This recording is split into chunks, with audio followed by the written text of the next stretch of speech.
એક મોટું જંગલ હતું. જંગલમાં ગોલુ નામનો હાથી રહેતો હતો.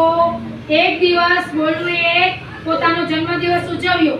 પછી પોતાના બધા જ ભાઈબંધો જેવા કે રીંછ, વાંદરા, હરણ, મોર, સસલા, પોપટ બધાને આમંત્રણ આપ્યું. શું આપ્યું? આમંત્રણ આપ્યું. પછી તેને ત્યાંથી સજાવટ જોઈ. પછી ખૂબ જ તે ખુશ થયા. એકી સાથે બોલ્યા, ચાલો ચાલો આપણે નાચવા ગાવાનું થઈ જાય. એટલે ગોલુ બોલ્યો, મોર તું ખૂબ જ નૃત્ય કરજે, તો તું નૃત્ય કર. નૃત્ય કર. મોર ઉદાસ થઈ ગયો અને બોલ્યો, તો કેવી રીતે નૃત્ય કરું? ખૂબ જ ગરમી પડી રહી છે. ખૂબ જ નૃત્ય કરી રહી છે. તો તેની ગણતરી ક્યાંય નથી. તો જો વાદળ ગરજે, વીજળી ચમકે, પાણી વરસે, પછી એને પાણી વરસું, પછી વીજળી ચમકી, પછી એને વર્ષારાણી એ સસ્તું બોલ્યું, આટલી વાત હું હમણાં જ પાણી વરસાવું છું. વર્ષારાણી પાસે ગયું, બોલ્યું, વર્ષારાણી પાણી વરસાવો. વર્ષારાણીએ કહ્યું, કેવી રીતે પાણી વરસાવું? વાદળ તો છે જ નહીં. હવે તો નાનું સસલું શોધવા નીકળ્યું. ચાલતા ચાલતા તે આકાશમાં એક નાનું વાદળ જોયું.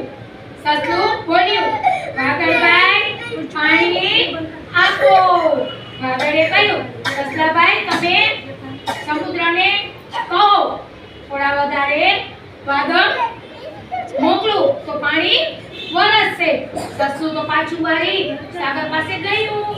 સાગર દાદા વાદળ મોકલો ને તો વરસાદ આવે. તો સાગરે કહ્યું, સુરત દાદાને કહો તો ગરમી કે મોકલું તે વાદળ બનાવો તે પછી મોકલું. તો સસલું તો હવે સુરત દાદા પાસે ગયું. બોલ્યું, સુરત દાદા ગરમી મોકલો તો સાગર વાદળ આવે બનાવે અને વાદળ પાણી લાવે. તો વર્ષારાણી તો પાણી વરસાવે. તે તો મોર નાચે. જો મોર કેવો નાચે આમ. સુરત દાદા બોલ્યા, તો તમે ચાલો હું ગરમી મોકલું છું. સાગર વાદળ બનાવીને જલ્દી તમારા જંગલમાં મોકલશે. અને તો તમે ખૂબ મહેનત કરી. હવે જાઓ જંગલમાં પહોંચશો ત્યાં વાદળ પછી જંગલમાં પહોંચી જશે. સાંભળીને સસલું ખુશીથી દોડતું ગયું. જંગલમાં પહોંચ્યું. અમારા મિત્રોને મળ્યું. વાદળ ગરજવા લાગ્યા, વીજળી ચમકવા લાગી, પાણીને મોટા મોટા ટીપા પડ્યા. ગોલુના દોસ્તો નાચી ઉઠ્યા.